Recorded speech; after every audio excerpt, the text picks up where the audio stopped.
Hello and welcome to episode number 566 of Smart Podcast Trashy Books. I'm Sarah Wendell. Today, my guest is KJ Charles, which is always a great time. Recently, KJ tweeted about how absolutely devouring the Blessing series by Beverly Jenkins helped her save her sanity during the 2020 lockdown. So I asked if she'd be interested in talking to me about it. And to my surprise, this is actually a pretty popular topic. She recently did a panel about comfort reading that it was rebroadcast because it was so good.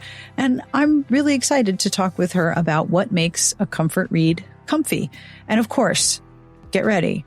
We have a ton of recommendations, and they will be in the show notes at smartbitchestrashybooks.com/podcast.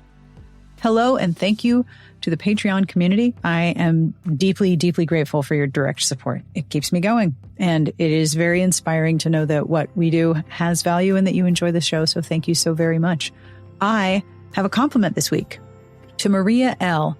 A recent survey of local sparrows has revealed that the top 3 words they use to describe you are clever, kind, and exceptionally well-dressed. If you would like a compliment of your very own, or you'd like to support the show, have a look at patreon.com/smartbitches. Every pledge keeps me going. Make sure that every episode has a transcript from Garlic Knitter. Howdy, Garlic Knitter. And I cannot tell you how much I appreciate all of your support. Thank you. This episode is brought to you in part by AG1, the daily foundational nutrition supplement that supports whole body health. I tried AG1 because I like having a nutritional drink, especially when I am short on time or doing a lot of traveling and I'm off my normal eating schedule. The all-in-one formula makes it easy for me to cover my nutritional bases every day. AG1 is powerful because it's so easy. I drink AG1 after a workout or a walk, and it feels good to know that I am making sure that I'm getting all the vitamins I need. AG1 is a daily habit with excellent benefits. You can make it with ice water, but I like to mix it with yogurt or toss it into a smoothie to boost nutrition in one step. Why take a bunch of different things when I can just mix 1 scoop of powder once a day? It's the healthiest thing I can do in under a minute. AG1 has been part of millions of mornings since 2010 and was designed with ease in mind. In fact, it's delivered every month, which makes it great because I never have to think about whether it's time to reorder. With AG1, taking good care of my body each day is really, really simple. If you want to take ownership of your health, try AG1 and get a free 1-year supply of vitamin D and 5 free AG1 travel packs with your first purchase. Go to drinkag1.com/Sarah. That's drinkag1.com/Sarah. Check it out. All right, are you ready to do this episode? This is so much fun. We talk about so many books. So many books. On with my conversation with KJ Charles. So I am basically now a full-time writer of novels, mostly romance, mostly historical, some fantasy. I used to work as an editor in British publishing, including a stint at Mills and Boon. So I did that for about 20 odd years, and then I jumped tracks to become a full-time writer. Yay! And I live in London. Yay! I live in London, husband, 2 kids, an aging cat, and a garden that is indeed full of out of control everything. In fact, It's out of control time of year. Oh, yeah. So I wanted to ask you about comfort reading. To my great despair, I still encounter so many interesting ideas on Twitter because of the people that I follow, if the algorithm chooses to show them to me, of course. But yes. One thing I mourn a lot about Twitter is just people randomly talking about what they're reading and how much they liked it. That's one of my favorite things about Twitter. And I'm so sad that it's dying because that was wonderful. And you tweeted recently about the Blessing series and how you have these incredibly visceral memories of the early lockdown that you just mainlined like 10 books in 2020. Yes. Yeah, no, it was in 2020. It was over a fortnight in 2020. 10 books. I mean, my Goodreads reviews, you literally go through them and it goes something along the lines of, how am I going to resist reading all these books at once? And then the next book is, I am going to read all these books at once and you can't stop me. And then the next one is, I'm actually going to restrain myself. And then it's like, nope, I lied. Nope. No, I powered through them. And that is, so they had a lot of the things that I desperately needed in the lockdown. So for one thing, it was a 10-book series. I mean, I didn't know I was going to read all of them, but I read the first one. And basically the premise is there's this tiny, tiny town Right. which is actually a town that was, I think, founded by one of her characters in one of her historical romances. And it's a majority black town, and it's basically this woman called Bernadine. She divorces her husband and gets life-changing money out of it. He's cheated on her. He's an idiot. And she's like, suddenly she's incredibly rich, and she's sort of late 40s.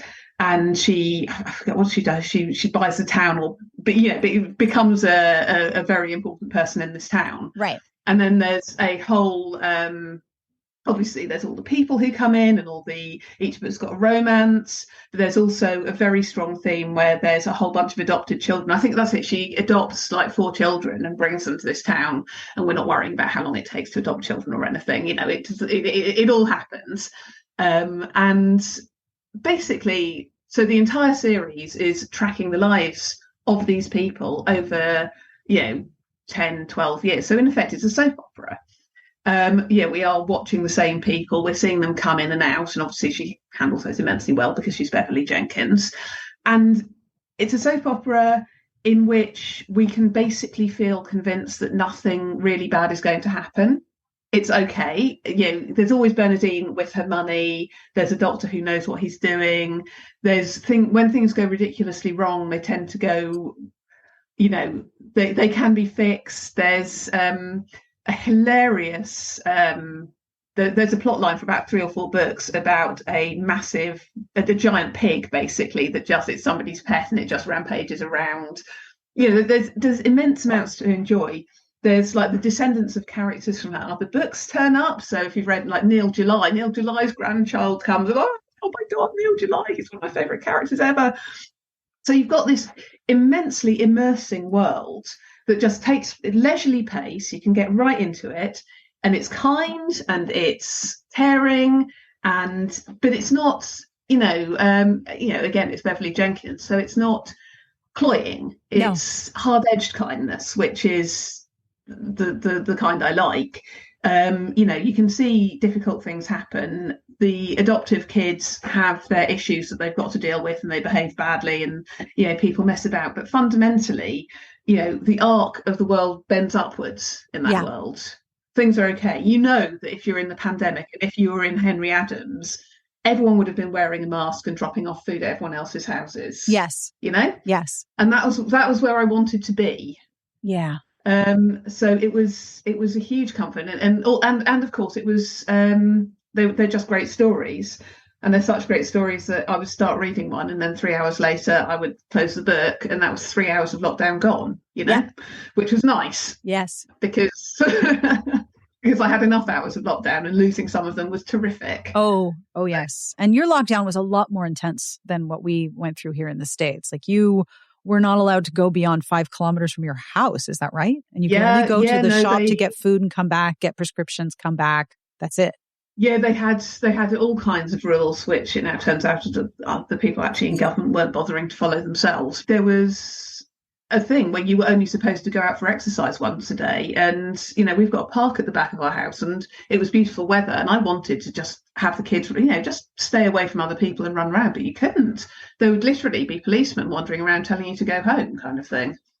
I mean, it was ridiculously overdone, because of course now we know that actually fresh air and exercise would have been a far better option, and all you had to do was just not get too close to people. But anyway, lockdown was rough. And, I live in London. I am, our streets are on a route for 3 buses. So we were just getting these buses going past, empty bus, empty bus, empty bus. And that was it. It was horrible.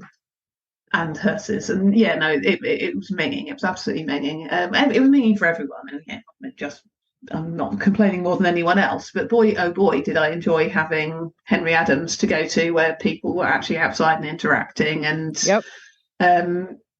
behaving decently, and not having COVID. Yes. I remember in the early part of the pandemic, I was reading the Nalini Singh Changeling series, which was a good choice because there were a lot of books, but it was not a good choice in terms of, no, I should pace myself. There was no pacing. Yeah, I was just diving in. I think if you're ever allowed to binge, it's these moments. Yeah. And what drew me into staying in that world is something very similar, because the Changeling world is about feeling empathy and caring about others and having emotions and learning how to have feelings, because there's this whole group of people who are at the top of the food chain, except for the shifters, who don't feel because it's dangerous, because their powers could kill other people. So their solution was, we will just become feelingless, empty beings. This does not work out, obviously. But just the idea of being in a world, where characters are learning to advocate for having empathy for themselves and for others was exactly what I wanted to read. Plus, shifters and large scale drama and soap opera and super hot attraction. This was exactly where I wanted to be for weeks and weeks. And this is why so many people went absolutely insane for Murderbot during the pandemic. Yes. Have you read Murderbot? Yeah. I have read it 10 times. Same. I read it through twice during the pandemic. Yeah. And it's for exactly the same reason, which is you've got this, obviously Murderbot is wanting to shut down from all the human emotions, resents having the human emotions, leans into the emotions at the right time, develops people who care about its emotions, and it's just wonderfully balanced, and it worked perfect. And the other thing that I think really worked about Murderbot, and which sort of I was thinking about in reference to other books I went for comfort reading on, is that there's this balance, I think, for a really good comfort read that you need to strike between people being confident / competent, and on the other hand, people being big shambles. Yeah. So, we want to read about Murderbot, who's like this totally socially inept, anxious, morose mess, like we all felt, but also that Murderbot can then, jump over somebody's head and kick somebody else so hard their spine comes out, and yes. That's also a really good thing. Yes. And you want that balance, so we can enjoy watching them, but we can also identify with them. Yes. And I mean, I completely agree. Feelings are really annoying. Yeah, no, I mean, exactly that. And there's a series, one of the other series that I reread twice during the pandemic. It's a fantasy series called Johannes Cabal by Jonathan L. Howard. I don't know if you've encountered them. No, tell me everything. No, okay, so it's basically, the first one is called Johannes Cabal, the Necromancer, and this guy is literally a necromancer, and he's trying to obviously find the cure for death. And he's sarcastic, he's rude, he's really murderous, like he casually kills people. He's very, very funny. In the first book, he sells his soul to Satan, and he runs this devil carnival where he's trying to steal 100 other people's souls for the devil. So he's very much a bad person. And his brother's a vampire. And his brother's a vampire because Cabal basically left him in a vampire's tomb to get murdered by a vampire. He's a really bad man. But you completely sympathise with him. And again, he's got the feelings problem. He doesn't want to have feelings. He just wants to be out there like defeating death in a scientific manner. Right. And he doesn't understand why people are such a nuisance. But then excuse me, as the series develops, he's got his brother, and he's got a sort of heroic sort of female detective, and he's got his best friend is like this spider demon who is basically like a centaur, but the bottom half is a spider, and she's actually a succubus. And it's such a romp. One of them is just taking the mickey out of Lovecraft, but all of it is it's wonderful inventive fantasy, but there is this real and genuine emotional grounding whereby you're really actually hoping and praying for Cabal. You really want him to get his soul back. You want him to be a decent person. You want the vampire guy to fall in love. You want all of these, it is actually an incredibly warm and tender book for one about a murderer who sells his soul. So yeah, I love those. And that has that same sort of conflict that you were talking about earlier, where you have things being really, really bleak and difficult and hurting and unfortunate, where at the same time in the same character, there's tremendous power and things that you cannot possibly conceive of doing, so that you root for them, but you also empathize for them. Yeah, and you see where he's failing catastrophically, and at the same time he's also really good at doing stuff and like super cool, and I think that makes for a really delightful and satisfactory balance somehow. Yes. I also appreciate in the comfort reading that I was diving into the concept of fallibility and owning and taking responsibility when you screw up. Like this happens in the Psy Changeling series. There are a lot of people who were like, realizing we were wrong about this whole protocol of no feelings. That was a terrible idea. And it's actually harming us now. What do we do? And in Murderbot, you have characters like Mensa, who is so smart and so clever and has to say, yeah, I really screwed up in book 1. Sorry about that. My bad. And then, but also it's the fact that you can screw up and be forgiven, basically. Yeah. Yeah. And there's redemption. There's not just, there's not a bleak world. There's not just judgment. There is a world where we're all slightly flawed and, slightly awkward and getting things wrong. But there's a fundamental kindness and decency underpinning it in enough people that, you can find a way through. Yeah. It's hope, basically. Yes. Which I think is what you really need in your comfort read. Yes. I have a list of books that I keep for when someone I know has lost a loved one and they're going through bereavement. And that is also a very specific flavor of comfort read. And it is always foundation of hope and just the idea that things are going to be okay. They may not be right now, but they will be. And you can sort of see the glimpses of how that's going to happen as you read through the story. I look at my sort of list of comfort reads. I wrote a few down. And, I would say about 50% of them involve an incredibly high body count. And the other 50% are these really gentle stories, which is just about people sometimes being a little bit awkward with one another. Yes. And it's like, it seems like quite a strange... the Blessing series, I don't think anyone dies in the entire series to date, or not that I can think of. And then another one that I was reading, which I absolutely fell in love with. Did you ever read The Chalet School or similar school stories? School stories, absolutely, but I haven't read the Chalet series. Well, they're these sort of very 19 sort of 30s to 50s, and it's all British girls' school stories. Daisy pulls it off, and plucky girls and lacrosse and all that kind of nonsense. But this guy, this science fiction author called Chas Brenchley has written 2 books at the Crater School, which is a completely girls all together, proper girls' school, and having a pash on the head prefect and all that. Only it's on Mars. Oh, as you do. As you do. So there's 2 so far, and I absolutely loved them. It felt like everything you enjoyed about reading girls' school stories as a child, only it's on Mars. And, this is just brilliant imagination, and it's just so satisfying. And the thing about a school set story, like a boarding school, is that you have the forced proximity where you're going to live with these people. You kind of have to figure out how to get along.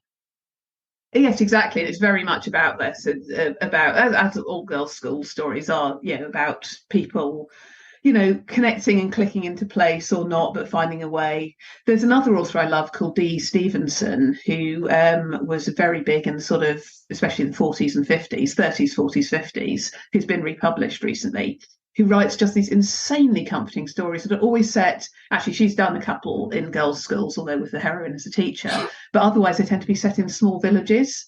And it's a small English village, and it is full of awkward people and eccentrics, but you do have to get on, and nothing terrible ever happens. And you read it with the sense that something terrible could happen, but it doesn't. Yes. Yes. And they just feel like such a safe place. There's she wrote one called Miss Bunkle's Book, where the sort of homely heroine with her lousy clothes writes a book, a roman à clef, basically about her village, and it gets published. And of course, it's basically an extremely sort of quite savage parody of all of her villagers. And then the book comes to the village, and they're all like, "Who wrote this book? Who wrote this book?" And it's the kind of thing that you could start a murder mystery with that, obviously. But in fact, her book just people see themselves in the way they're written, and things change and people behave in a certain way. And there's basically a lesbian love story that happens because she's written this book, although it's completely subtextual. Well, it's actually not that subtextual. It's a tiny bit subtextual.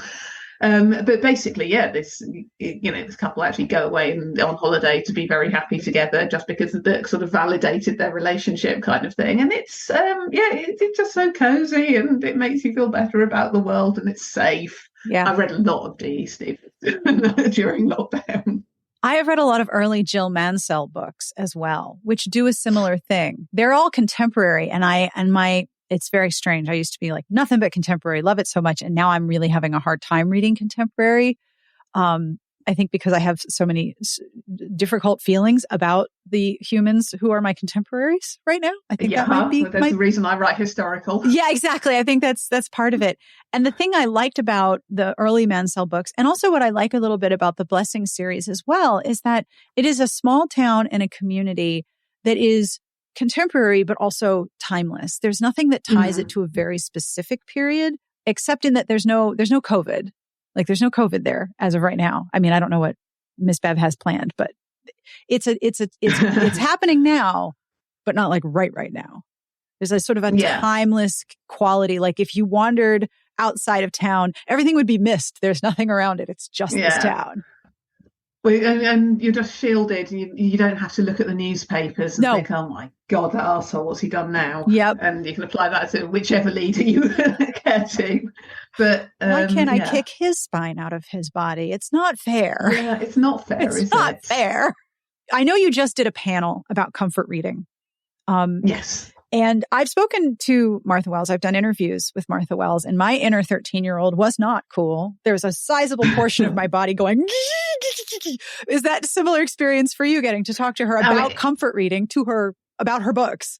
Look, it was Martha Wells and T. Kingfisher. Oh, mercy. Yes, and Malka Older, who is just, she's a terrific writer. She's written like 3 or 4 really, really good science fiction novels, and she's got one coming out soon, which has a very long title that my brain isn't up to. But yeah, no, the 3 of them, being on a panel with the 3 of them was absolutely tremendous. It was one of the best. In fact, we've done it twice, because the first time we did it for, I think it was the Library of Congress, so it was sort of private. Yeah, they're staffers, not like it wasn't going down in history or something, but it was a staffer thing, and we enjoyed it so much we did it again. And I was just sat going for Martha Wells and T. Kingfisher, but but it was really, really interesting, because we realised that all 4 of us actually have a very similar approach to what makes a comforting read, which is this combination of kindness and violence. And in fact, Malka and I have a concept that we developed over a Twitter conversation, which again, I'm going to really miss Twitter for this kind of thing. So true. But we have we want to add the acronyms for romance as well as HEA and HFN. There should be HFY, which is happy and fuck you. But it's like that. But you know, when you finish a romance, and not only are the good guys like happy and in love, but the bad guys have got their comeuppance. And that doesn't always happen, but that's really, for me, that's one of my favourite things, the happy and fuck you ending, when it's, they are happy, but they're happy because they are sad, and they ought to be sad. That you should feel bad. Yes. You should feel bad, exactly. And it's that, and there is an element of that that I really like, that you can actually lean into, you know what, I'm going to punish the hell out of you, and you deserve it. Fuck you! No, exactly, and it's but that was something that I think we all sort of inclined towards. Yes, and that's something that Beverly Jenkins does really well in all of her books, especially in the historicals. There will be dastardly terrible people, and sometimes they die because they were dumb. She will kill characters off with their own ignorance. And it is so satisfying. Like, I don't need the protagonists to deliver vengeance. This idiot did it to themselves. Like, they died of their own ignorance. Oh, chef's kiss. I mean, there's a couple of times where she kills people. I mean, I'm sort of vaguely known for having pretty high body counts for a romance. Yes, there are a lot of dead bodies. There's a lot. There are a lot of dead bodies, but I always feel it's slightly unfair, because everyone was like, oh, look at KJ Chelsea's had a character eaten by eels. And I'm like, well, Beverly Jenkins had one eaten by a crocodile. Yeah. Or what about the guy that she set on fire and then drowned simultaneously? Yeah. I mean, No, she's terrific. She's absolutely wonderful. The bit where it's Rebel, isn't it? Where the bad guy, gets eaten by a crocodile. I mean, he's a white supremacist and he gets eaten by crocodiles. What is not to like? I think that is an outstanding solution to white supremacy. And I know that, Yes. there are some populations of crocodiles and alligators that are endangered and could probably use a good meal. Well, I mean, this is an obvious solution then, isn't it? Win-win. Basically. Right? It's brilliant. Let's do it. I love this. I'm sure the crocodiles are all in favor. Yeah, this is the absolute HFY ending that the good end happily and the bad end unhappily, and that is what fiction is, as Oscar Wilde says. Yes, deeply satisfying endings to unsavory characters.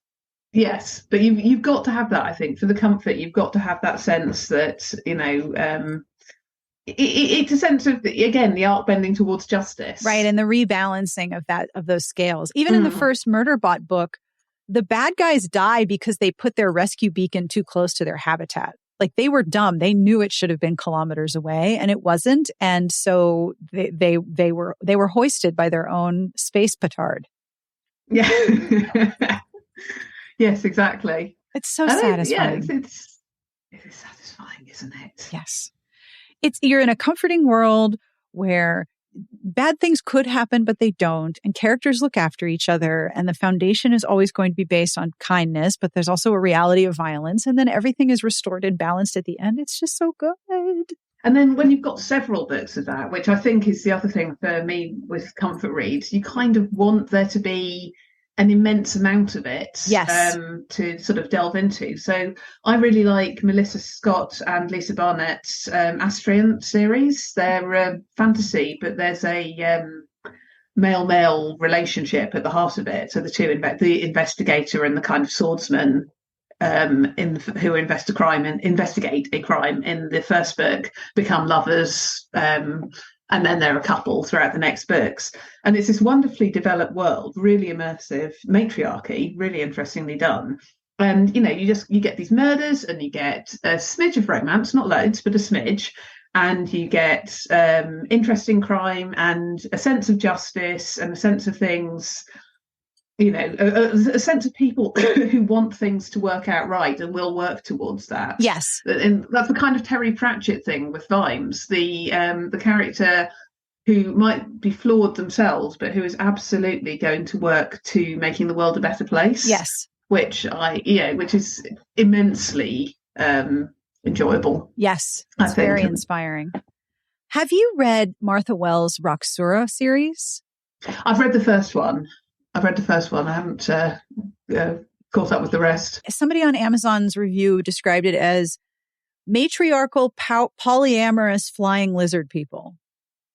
Basically, yeah. And I was like, oh, yeah, that fits. I mean, it's essentially a Lost Princess story, but they're trying to not die and trying to preserve their community. And it did a similar thing, although it's very violent, like extremely violent, but also casually poly in a way that I was like, oh, that's nice. You're sleeping together now. I love it. Yeah. She's got such a gift for making those comforts in the most unexpected places. Mm-hmm. Yeah, it is remarkable. But that's the T. Kingfisher as well. I don't know why her books can be so comforting when they've got such spectacular levels of violence, and also not just violence, horror, like real, genuine horror, and yet they're so comforting. Yep. I did not know that cozy horror was a thing, but it's a thing. No, well, it is a thing, isn't it? It's remarkable. Yeah. And it's it's welcome to me because I'm a bit of a wimp with horror. Yeah, me too. Me too. I don't like the full on. I like a certain level. I tell you a book that I read right at the beginning of the pandemic. It's called The Plague Stones, and it is literally about this English village which was afflicted by the Black Death and the stones around it. And there's basically the spirit of evil from the Black Death is coming back to attack the village. Literally a book about the plague that I was reading at the beginning of the pandemic. Okay. Yeah, I know. And it's terrifying and awful. And I don't know why, but it was one of the more, it was like, it wasn't, okay, but it's fine, it's COVID, but it's not the Black Death. I don't know. I found there was something, enormously comforting about that book, even though it's in no way a comforting book and everything is terrible and it's about the play. Yep. But it grounded me. I guess that was it. I guess it just felt really no, I'll tell you what it was. It was that it's all happened before and it will all happen again. Yes, that is so true. So that's true. What it was. Yeah, I've only just realised that. Yeah. People have lived through it and will survive. And so I think that was actually perhaps why it was, a book that I felt very glad to have read, even while it was mildly traumatizing. Yeah. I, during the pandemic, was reading, and I did an interview with Annalee Huber, who writes a historical mystery series that starts with The Anatomist's Wife. It's the Lady Darby series. And later on in the series, it's during the cholera epidemic, and they don't know what's causing it. And everyone is staying inside because they can tell you get cholera when you leave the house. And of course, the people who have to leave the house are the people who are not, titled and can stay in their homes, who they can send someone else out. And I remember reading this going, oh, this is very, very real. Like, this is very visceral, but it was, several hundred years ago. And like you said, it's very comforting to think, okay, well, eventually they figured out that cholera was coming from one well that was adjacent to, I think it was a cemetery. They figured it out and fixed it and stopped it. The John Snow, it was the Broad Street pump. It was contaminated because it was near a cesspit. It wasn't even anything as big as the ceremony. It was just near the a cesspit that had broken and was leaking, so it contaminated the water of that particular well. Yeah. And okay, here's a really fascinating thing. Sorry, complete side thing, but I absolutely love this. So obviously John Snow was basically the first epidemiologist, because what he was trying to do was pinpoint and trace the outbreaks of cholera back to this particular pump. And one of the things that went against it was there was an outbreak in Hampstead, which is way away. It's miles and miles from Broad Street, which is right in the centre of town. Hampstead's up on the hill, long way. And he was like, how can there be this outbreak of cholera? This family's got it. Surely my theory must be wrong. Goes up there, interviews them, discovers that the mother of the family used to live in Broad Street and believed that the water of that pump was particularly good, and had sent her son down to get water from that particular pump. And he brought back a bottle of water that they all drank, and they all got cholera. And that was that was it. That was the thing that John Snow used, and he nailed it to the wall. Isn't that amazing? He's the father of contact tracing. Well, basically, yeah. I mean, he literally, you should see them. There's a wonderful book called The Ghost Map that goes into detail about how he did it. But, there is still a pub right next to where the Broad Street pump used to be. It's called the John Snow pub after him. But an astonishing piece of work, basically. That's amazing. But yeah, so that was one of the things. But that bottle of water that went up to Hampstead, and otherwise, people who did less work would have gone, oh, well, there's an outbreak in Hampstead too, so my theory must be wrong. Yeah. And he went and found it. That's amazing. Yeah, and it's hopeful, right? Like, we will figure this out. We will have a vaccine. We will figure out how to control this eventually. Please let us figure out how to control this bastard virus. I'm really not a fan. No, indeed. It is particularly minging. Yeah. Not a fan at all. So what are you working on right now? Oh, well, I'm actually having all kinds of interesting things going on at the moment, because having self-published for about 5 years, I've got this flurry of publisher interest. Yay! So, yay! So I've just got Secret Lives of Country Gentlemen out with Source Books, and then there's a second one in the series coming out in September. But also Orion, who are part of Hachette, being a UK publisher. Orion have taken my self-published book, The Gentle Art of Fortune Hunting, and they wanted a second book, so I have written them a Duke book. Woo! Which I haven't done before. I haven't done a Duke before, and I kind of felt that I'm a historical romance novelist, and not having done a Duke is starting to feel a bit weird. So then I tried to do a Duke, and then it turned out there's a reason I haven't done it before, because it's actually proved to be quite challenging to go, what possible problems can this man have? I mean, it's kind of shocking that you haven't written a Duke, because there are literally 8.9 billion Dukes in romance. Well, this is the thing. So I'm very happy for people to roll around in Dukes as much as they like. But from my perspective, as it were, but from my perspective, I think the interesting thing about a Duke is not that he's got a sideline as a spy or whatever. It's actually that we're talking about the person who's literally one step down from the king, Yeah. and there are literally about 25 of them, and they are all immensely rich and immensely powerful and immensely burdened with responsibility. And actually, this is a really terrible position to be in if you want to go off and, you know, be a spy or be a smuggler or be all of the other things that dukes are, and also marry the governess. Yeah. I mean, it's actually a terrible idea. You know, and dukes did, you know, the Mrs. Gunning, who took the sort of Regency world by storm, and one married two dukes, apparently, although one of them only got promoted later, but even so. But, you know, you could marry a commoner, but it wasn't, you know, there's a whole lot of like social pressures and things that you had to do. And you know, you have got this immense amount of power. Yeah. So, yeah, I kind of felt the need to lean in on that a bit. And actually, I sort of springboarded off one of my favourite Georgette Heyer books, because I just started thinking, what if you were a duke and you just didn't look like a duke? Like you're actually sort of short and didn't look like much, and actually nobody ever noticed you in a room. Only, unfortunately, you're bearing the weight of all of this massive expectation and power and title. But personally, you're really nobody very much at all. Yeah. And what does that do? So so I went with that. That's very cool. It was good fun. And then the other thing that's happening, which is exciting, is that I have actually, I'm not sure I ought to be saying this yet. Okay, I'll tell you without specifics, but I've actually sold a historical mystery rather than a fantasy.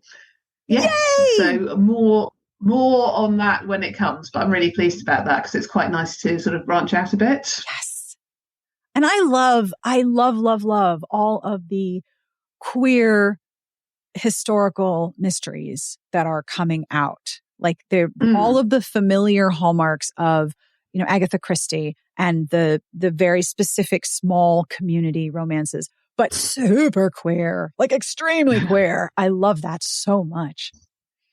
There's publishers are just actually really seem to be opening up to a great deal more variety than they used to. I mean, I think romance publishers are, if anything, quite a way behind science fiction and crime. But science fiction and fantasy in particular, I mean, the list is, so queer, diverse in so many interesting ways. Yes. And it's just, it's a real massive improvement. And there's such exciting authors coming up. It's so true.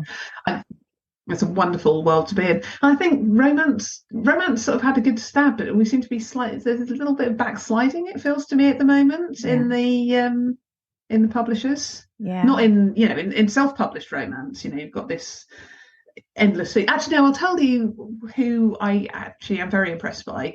I've been looking at I've been having a category romance binge, and Harlequin, Mills and Boon are doing far better than they used to, and that I expected. They did there's an special edition, Harlequin special edition, that came out. Sarah Tyno, there's Best Man's something, great book, really enjoyed it. And they've got an FF Harlequin Desire coming out with two Indian women as leads. Saw the cover. Sophia Singh Sasson. I know. Oh my god. And Sophia Singh Sasson, I've read a couple of hers, and I think they're really good. But in category romance, like I say, I used to work at Mills and Boon. I've got to tell you, the idea that they're doing, we barely had a character of colour the whole time that I was working there, and I suppose it's 20 years ago, but it's only 20 years ago, and they just seem to be absolute. And Therese Bahari writes for Harlequin, Mills and Boon, and she is, talking of comfort reads, I mean, she is one of my absolute favourites. Her books are so warm and so intelligent and so forgiving. Again, her books are absolutely brilliant for forgiveness. Yes. People are really flawed and they've really screwed up, and they just, reach out to one another. So I love her stuff. And, again, Harlequin, Mills and Boon have done, now she's writing single title, but Harlequin, Mills and Boon, they put her out there. I love that her books are set in South Africa. Yeah. So I've never been to South Africa, but I get to sort of mentally travel. There are some staggeringly beautiful locations. Yeah, no, it's a very strong sense of place. Yes. What I also really like for that is the romance class books, which are all set in the Philippines. You get this just glorious sense of place. Really satisfying. Yes. And they're so much fun to follow all of the romance class authors on social media, especially Instagram, because then I'm seeing the things that they talk about that I'm not familiar with. Like, what does it look like when you go out for this meal? I'm like, oh, okay. Yeah. I'm hungry, but yes, please, more. We very briefly we've got, it's called an Oriental food court, which it probably shouldn't be, but that's what it's called, near where we live. Which is basically, it's a huge hall and you've got like about 20 different stalls and with Korean food and Cantonese food and Vietnamese food and whatever, just loads of them.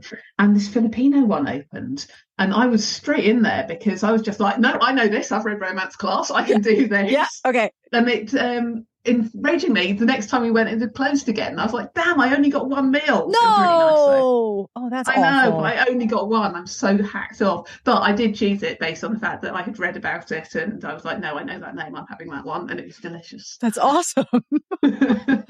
So where on the internet can people find you if you wish to be found? Well, you can find me at Twitter. Well, Twitter still exists in a meaningful form, just at KJ Charles. I have a group on Facebook. I loathe Facebook, but the group is just so nice that I can't bear to try and move it.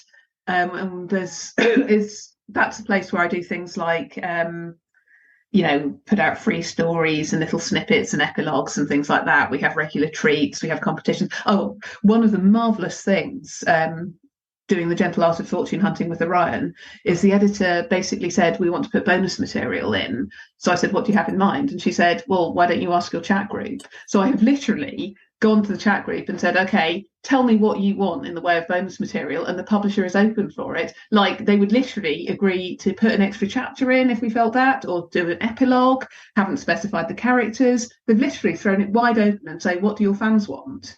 That's brilliant. That's so great. Isn't that fantastic? That's amazing. Isn't that amazing? That is exactly, that's such basically good publishing. Yeah. They're literally listening to the readers and it's so much fun. So I've been reading, there's this immense thread in there and I've been reading through it and like brewing ideas about what I'm going to write. And then the other place people can find me other than that is at kjcharleswriter.com, and that's where I blog, and I blog a lot about writing and editing and books I have read. So if people are interested in that side of things, should come and read. And that brings us to the end of this week's episode. I told you we had recs. We had a lot of recs, right? I have links to all of the books and the YouTube videos and everything else we mentioned in the show notes at smartbitchestrashybooks.com/podcast. As always, I end each episode with a terrible joke, and this week is no exception. This joke comes from Bull. Thank you, Bull. How do you compete in non-violent boxing? Give up? How do you compete in non-violent boxing? With pacifists. I love a silly, clever joke. Thank you, Bull. On behalf of everyone here, we wish you the very best of reading. Have a great weekend. We'll see you back here next week. Smart Podcast Trashy Books is part of the Frolic Podcast Network. You can find outstanding podcasts to subscribe to at frolic.media/podcasts.